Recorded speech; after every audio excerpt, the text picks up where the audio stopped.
Realmente havia uma presença de Deus maravilhosa aqui, ainda há. Amém?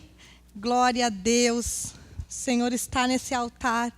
Temos pagado um preço como igreja de viver a palavra de Deus na sua essência, na sua completude, na sua verdade, porque a palavra de Deus ela é inerrante. Amém? E Deus tem se glorificado. Graças a Deus por isso. Eu quero dar as boas-vindas nessa noite. Se estiver errado aqui, vocês me corrijam. A Linda Biazus, é isso?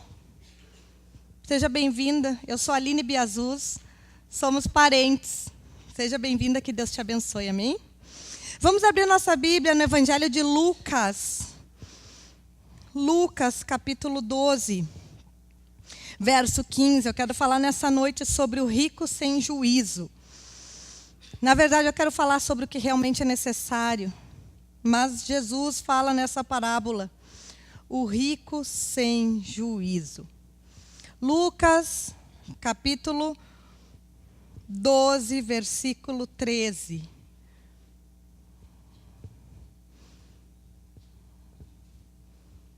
Todos encontraram?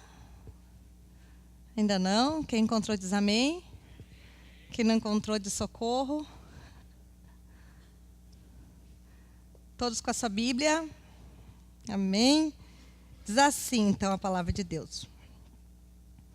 Um homem que estava no meio da multidão disse a Jesus: Mestre, mande o meu irmão repartir comigo a herança que o nosso pai nos deixou. Jesus disse: Homem, quem me deu o direito de julgar ou de repartir propriedade entre vocês? E continuou dizendo a todos: Prestem atenção. Tenham cuidado com todo tipo de avareza, porque a verdadeira vida de uma pessoa não depende das coisas que ela tem, mesmo que sejam muitas. Então Jesus contou a seguinte parábola. As terras de um homem rico deram uma grande colheita. Então ele começou a pensar: eu não tenho lugar para guardar toda esta colheita. O que é que eu vou fazer? Ah, já sei, disse para si mesmo. Vou derrubar os meus depósitos de cereais e construir outros maiores ainda. Neles guardarei todas as minhas colheitas junto com tudo o que tenho. Então direi a mim mesmo: homem feliz, você tem tudo de bom que precisa para muitos anos. Agora descanse, coma, beba e alegre-se. Mas Deus lhe disse: seu tolo, esta noite você vai morrer. Aí, quem ficará com tudo que você guardou? E Jesus concluiu: isto é o que acontece com aqueles que juntam riquezas para si mesmo, mas para Deus não são ricos. Amém? Nessa noite eu quero falar sobre realmente o que é necessário. Se puder deixar o último versículo na tradução, o versículo 20, por favor. Amém? Nesta parábola, os ouvintes e os discípulos de Jesus estavam ali na expectativa, porque Jesus veio implementar o reino de Deus. Amém? Aqui nessa terra. E muitas pessoas tinham dúvidas e discutiam acerca do que seria o reino de Deus. Como Jesus implementaria o seu reino? Seria à força? Seria tomando o poder? Seria construindo propriedades? Então, o tempo inteiro, as pessoas estavam provando os ensinamentos de Jesus e provando o próprio coração de Jesus. Então, no meio daquela multidão, um irmão, que estava com seu irmão de carne ali, vamos ver o que Jesus vai falar acerca dos bens materiais. Então, ele pediu que Jesus impusesse, ou ordenasse, ou ensinasse o seu irmão a dividir a herança com ele. Que nós sabemos que o direito sucessório, desde a era romana até hoje, ele funciona de forma dividida entre os seus sucessores ou os seus herdeiros. E Jesus, então, em vez de responder, Jesus diz: quem sou eu para dividir algo entre vocês? E Jesus contou uma história. 30% das pregações de Jesus, elas se davam através de parábolas, aonde Jesus levava as pessoas a entender o sentido da história por alegorias, por figuras de linguagem ou por histórias que ele estava contando. E aqui Jesus estava dando um grande, se não um dos maiores ensinamentos da sua palavra. Aqui Jesus conta a história de um homem que queria sentir-se seguro. Eu e você temos a falsa noção, porque tem uma sociedade que nos ensina isso, que dinheiro, posse, bens e riquezas nos dão segurança. Não é verdade que nós temos essa sensação, essa falsa sensação? Temos. Porque nós pensamos, de certa forma, embora tendo os ensinamentos da palavra de Deus, nós pensamos muitas vezes como esse homem. Se a minha colheita for muito grande, se eu tiver muito dinheiro, eu vou poder estocar por muitos anos. E aí eu vou comer, vou beber, vou me alegrar e a minha vida vai ser tranquila. Aqui nós vimos que esse homem, na verdade, o que busca não é as riquezas, mas é um desejo de sentir-se seguro. E nós temos essa necessidade. A antropologia explica que o ser humano tem essa necessidade, esse desejo de segurança. Na verdade, o homem dentro da família é aquele que é responsável por transmitir segurança à sua esposa e aos seus filhos. Né? Então, o homem e a mulher têm essa necessidade, esse desejo de sentir-se seguro. Mas, queridos, se as posses fossem a garantia de uma vida estável e segura, nós não veríamos pessoas que são milionárias se suicidando. Não é verdade? Nós não veríamos pessoas com reconhecimento, atores de Hollywood, tirando a sua própria vida, se jogando em penhasco, usando de droga, bebida, e todas essas portas. Se o dinheiro fosse tão bom, as posses, as riquezas, o reconhecimento, a fama, o sucesso, por que essas pessoas então não bebem, gozam e se alegram? Você nunca parou para pensar sobre isso? E, na verdade, Jesus vai falando aqui e vai mostrando que existem momentos na nossa vida que todo dinheiro, todo prestígio, toda a fama, todo o orgulho, todos os bens e todas as posses não podem fazer nada pela nossa própria vida. Quem aqui nunca se encontrou numa situação de que tem o dinheiro, mas não tem como resolver a situação, porque o dinheiro não pode ajudar nada? Eu acredito que todos nós, em algum momento da nossa vida.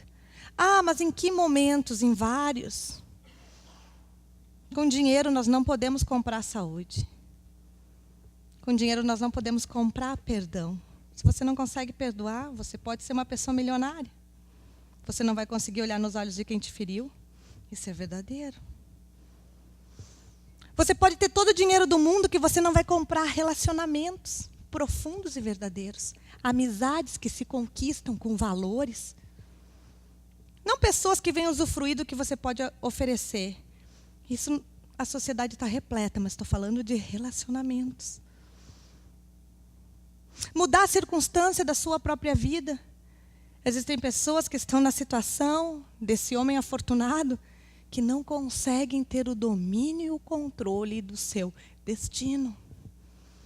São como o vento, vão para o lado e vão para o outro. Ou seja, amados, aqui Jesus está nos dizendo que existem momentos da nossa vida que a nossa segurança deve estar nele.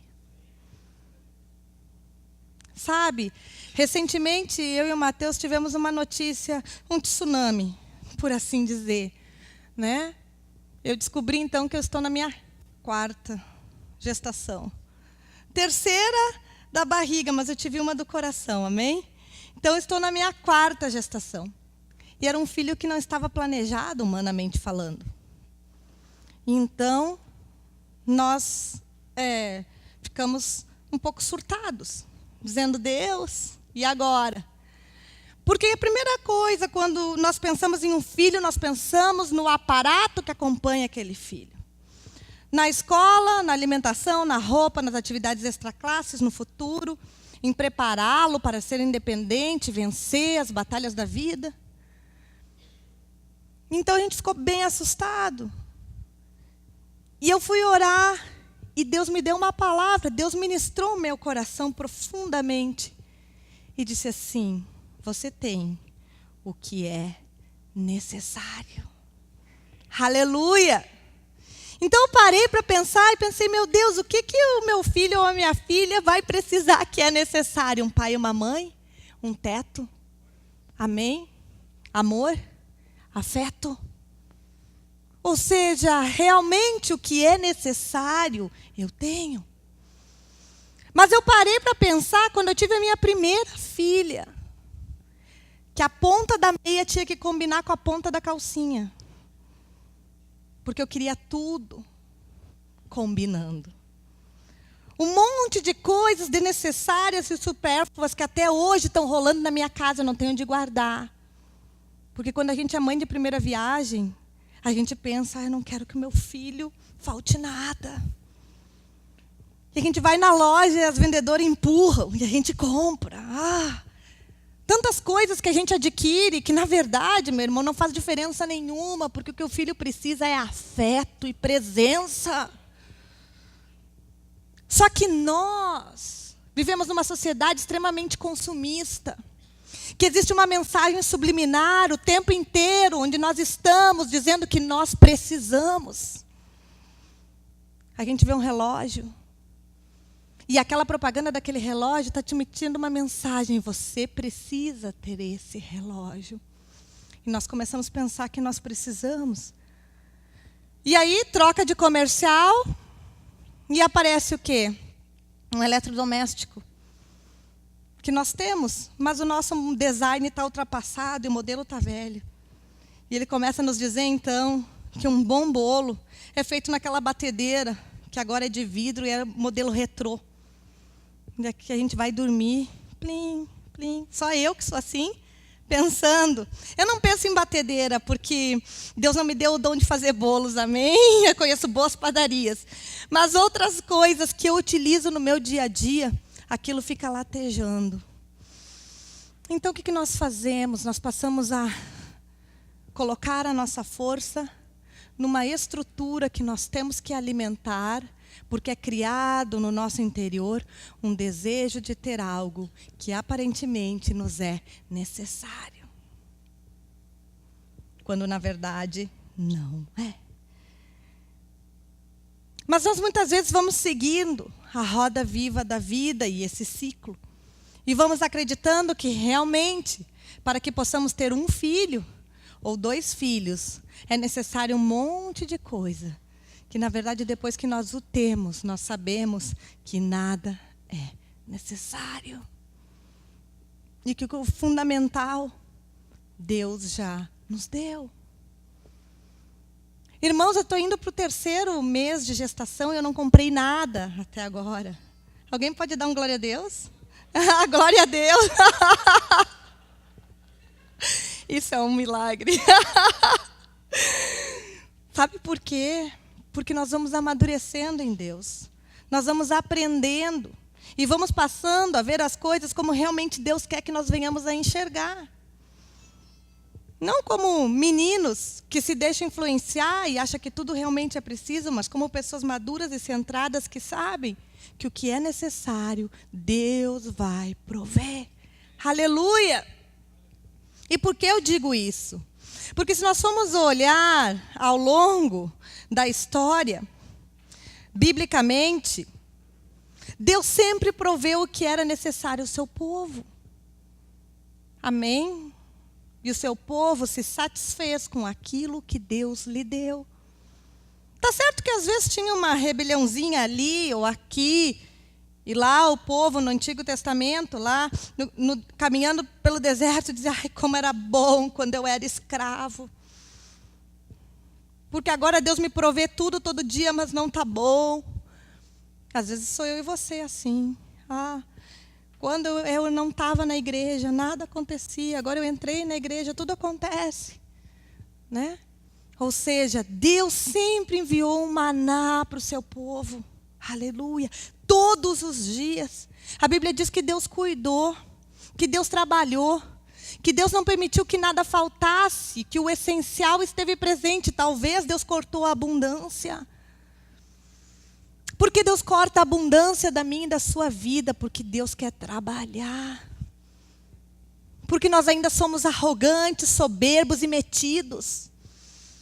Então Deus nos deixa ali, no conta-gota de cada dia, para provar onde realmente está o nosso coração.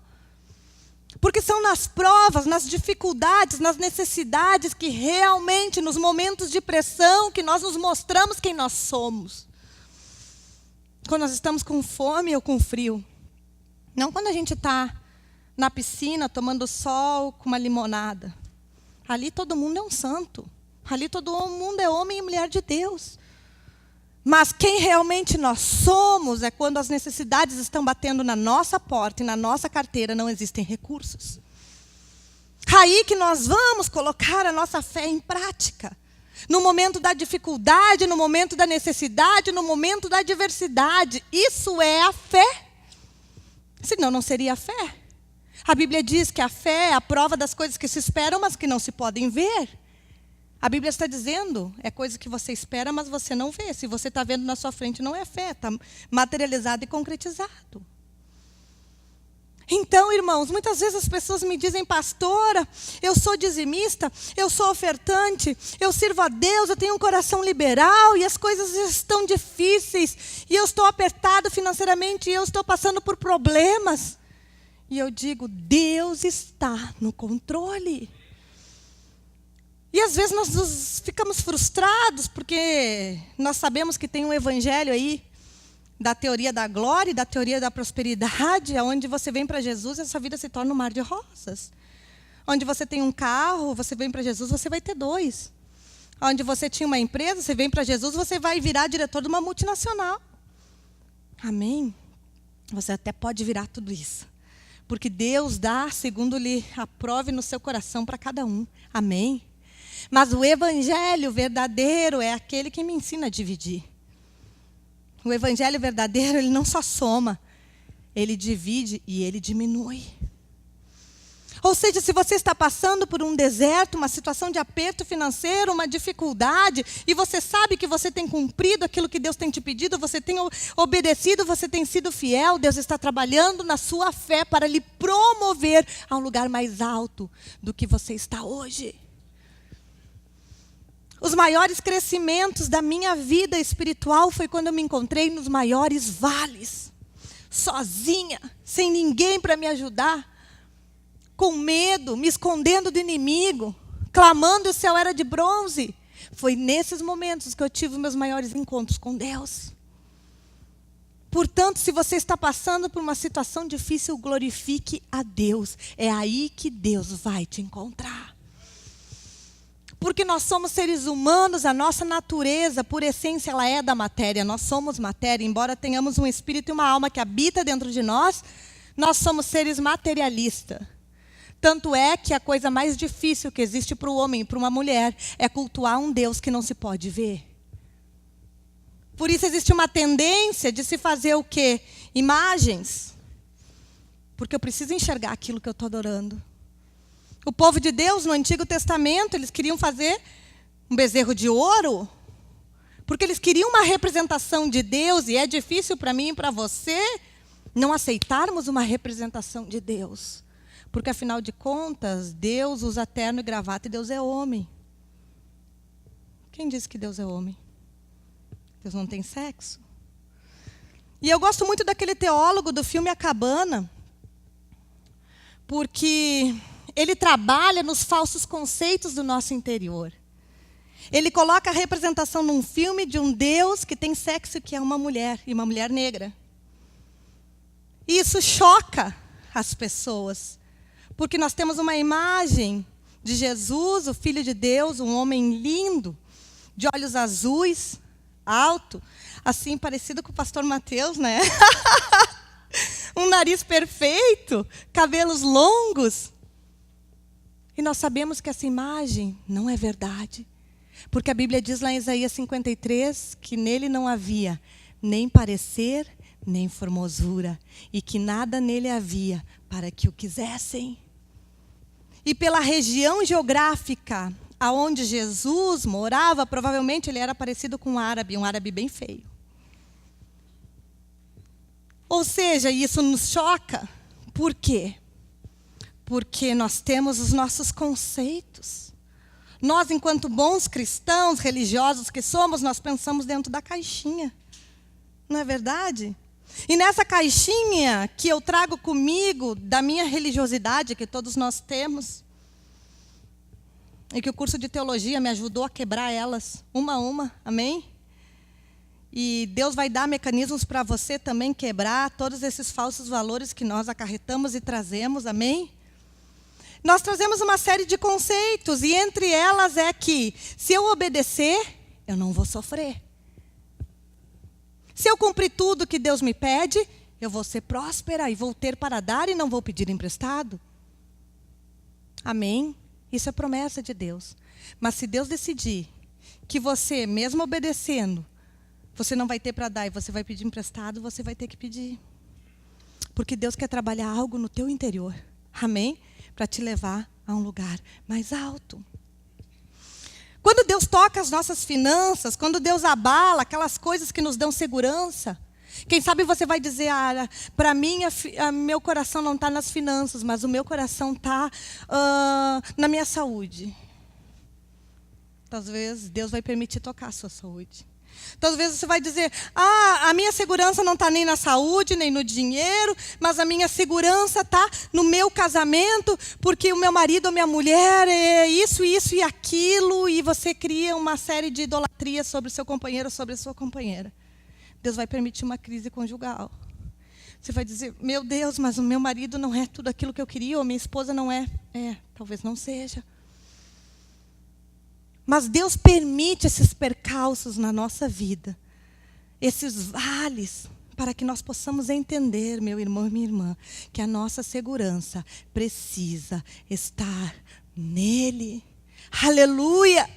Que o nosso porto seguro está, o nosso coração está guardado em Deus.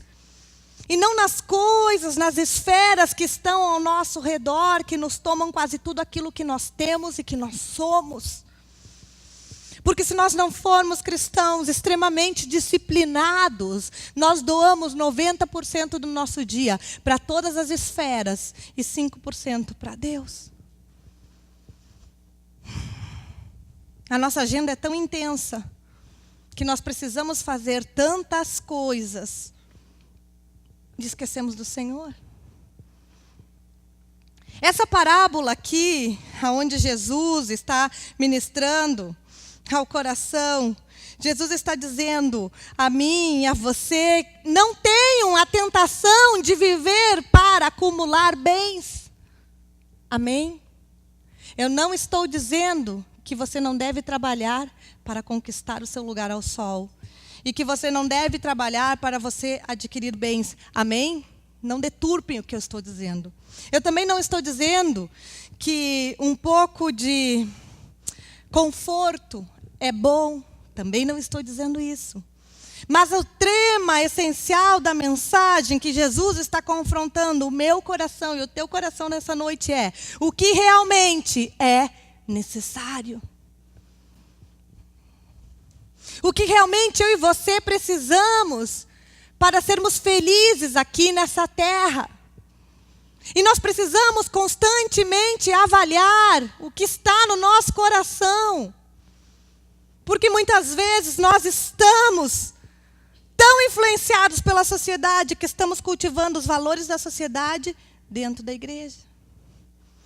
Em vez de, como igreja, estarmos influenciando a sociedade, não, nós estamos dentro da igreja, pensando apenas naquilo que nós podemos conquistar ou adquirir. Estamos fazendo negociatas com Deus, voto para isso, voto para aquilo. E a Bíblia diz, cuidado, é melhor, me ajudem, é melhor você fazer um voto. Quem lembra esse provérbio? Do que votar e não fazer.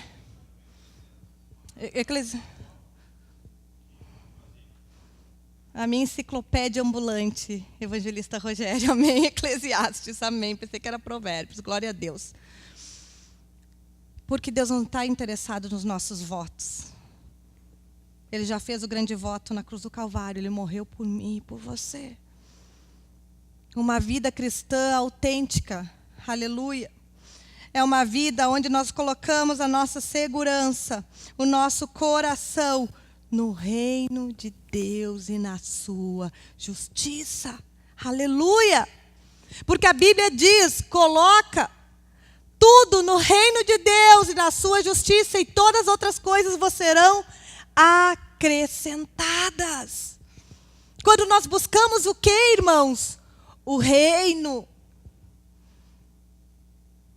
Mas às vezes o Espírito Santo não consegue gerar no nosso coração o desejo pelo reino. E nós nos frustramos. Porque o Espírito Santo, ele é santo, aleluia, ele é um cavalheiro, ele é o príncipe da paz. Ele não vai obrigar você a servir a Deus. Ele não vai botar uma coleira e uma chibata e dizer, sirva ao Senhor. Quem faz isso é Satanás, ele faz as pessoas escravos. Jesus veio para a liberdade, ele nos fez livre, amém? Qual liberdade? Que eu posso viver todos os prazeres da carne, mas eu escolho mortificar minha carne para servi-lo. Aleluia! Isso é a grande liberdade, a maior liberdade não está na liberdade, no direito constitucional de ir e vir. A grande liberdade do homem é aquela que acontece aqui, ó. Aonde ninguém pode controlar a nossa mente, nosso coração, a não ser o Espírito Santo de Deus. Aleluia! E quando nós temos um encontro sincero e profundo com Jesus, a primeira coisa que Ele trabalha no nosso coração é um desejo, uma paixão, um amor pelo reino. Você tem vontade de largar toda a sua vida secular e viver para o reino. Mas nós sabemos que isso não é possível. Se nós vivêssemos no tempo dos discípulos, a Bíblia diz que todos vendiam tudo o que tinham e depositavam aos pés dos discípulos para que a obra fosse adiante. Imagine se isso acontecesse no dia de hoje, né? Misericórdia, graças a Deus que estamos em outros tempos, senão os escândalos seriam muitos, já são muitos. Mas o evangelho verdadeiro é o evangelho de reino, de essência. Não é evangelho de conquista, não é evangelho de bens materiais. É bom você ter bens materiais. Amém, que Deus te abençoe com o fruto do teu trabalho, que você prospere. Mas o seu coração não pode estar nisso. Você não pode ficar doente porque você tem que vender o seu carro. Aí você adoece porque o seu carro é tudo. Tem homem que cuida mais do carro do que da mulher.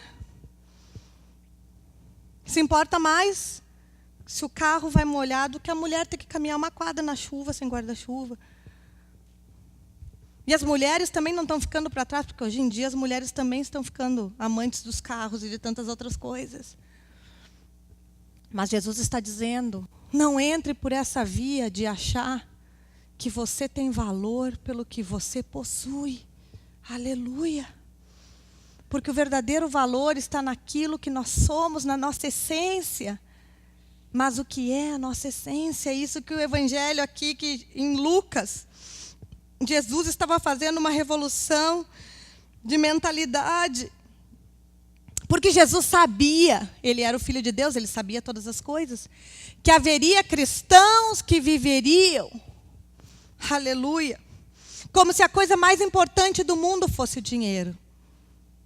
Porque há igrejas que pregam isso, há líderes que ensinam isso, há ministérios que visam o lucro e o dinheiro, mas Jesus nos confronta nesta palavra.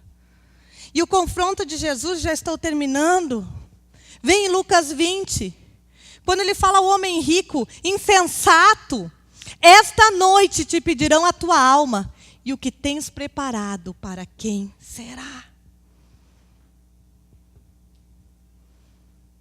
Todos os bens e riquezas, toda a fama, todo o reconhecimento, todo o orgulho, toda a altivez, porque nós sabemos que as pessoas grande parte das pessoas que prosperam financeiramente, elas se sentem superiores às outras.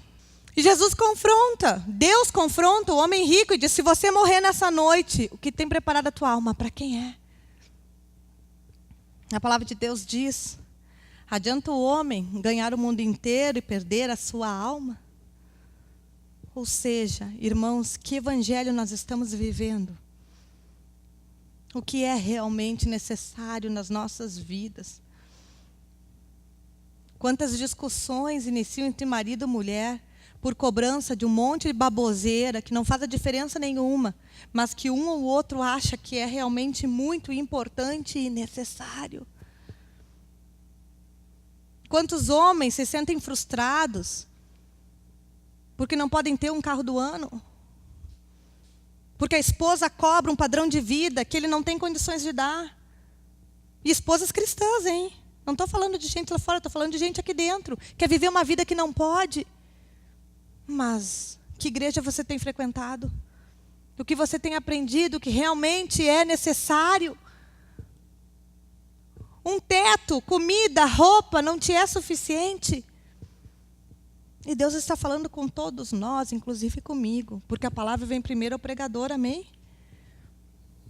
O que realmente é necessário? Um quarto para cada filho? Eu dormi com meu irmão até meus 16 anos de idade, que foi quando meus pais tiveram condições de comprar uma casa, onde cada um de nós tinha um quarto.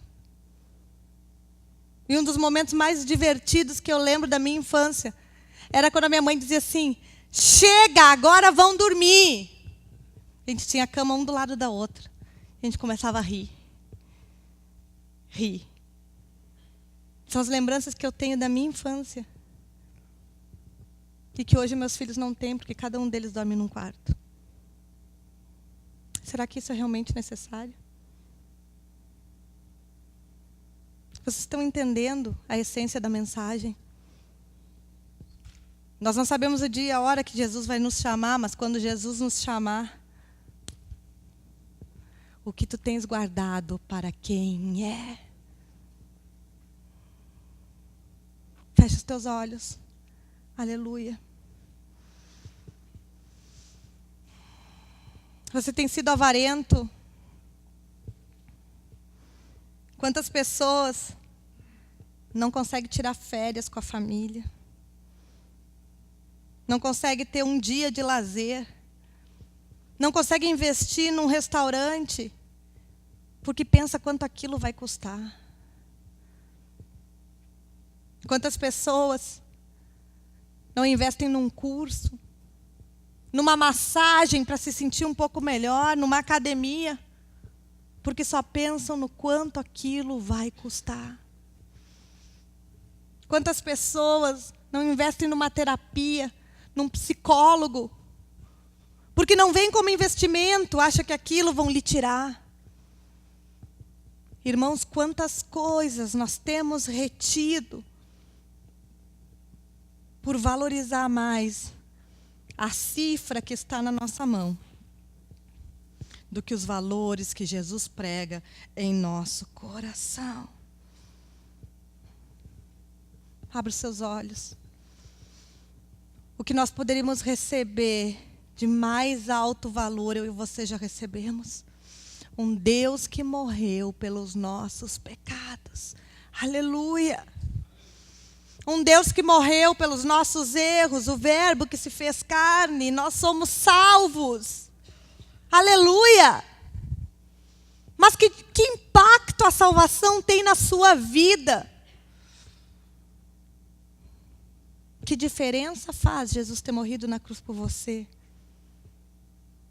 Enquanto seu coração estiver só nas coisas materiais, isso não vai fazer a mínima diferença. Mas quando você aprender e entender a valorizar as coisas espirituais, você vai lembrar todo dia da alegria da salvação na sua vida. Aleluia! E você vai entender que essa porta que não se abre é Deus trabalhando no seu coração. Aleluia! É Deus permitindo momentos de escassez para que quando Deus te dê abundância, você não coloque tudo fora. Para quando Deus te dê abundância, o teu coração esteja nele, não nas coisas que Ele vai te dar. Porque, irmãos, algo eu vou dizer. Deus é onipotente, onisciente. Deus tudo pode. Aleluia. Deus não pode tudo? Pode.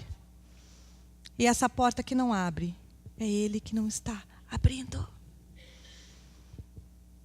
Deus não perdeu o controle da minha nem da sua vida.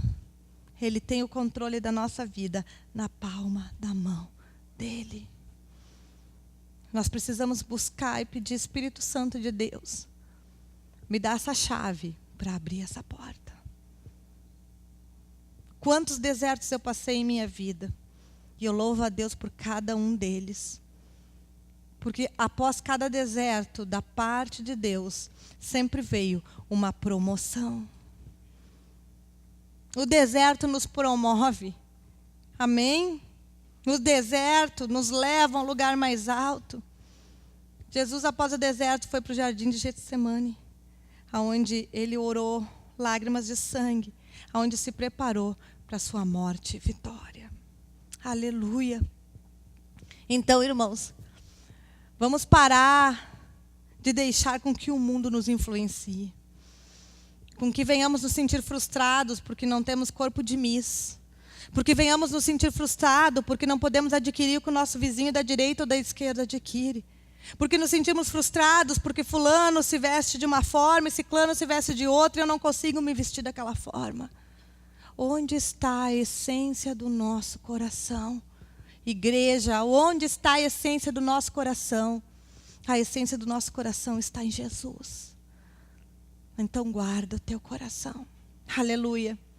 Dinheiro, fama, poder, isso não garante segurança a ninguém.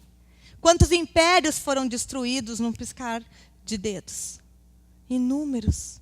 A nossa segurança precisa estar no Senhor. Aleluia. E se essa palavra te confrontou, glorifique a Deus por isso. Porque o evangelho é confronto. O evangelho não é passar a mão na cabeça de demônio, nem de falsos conceitos, nem de falsos valores. O evangelho é dar no meio.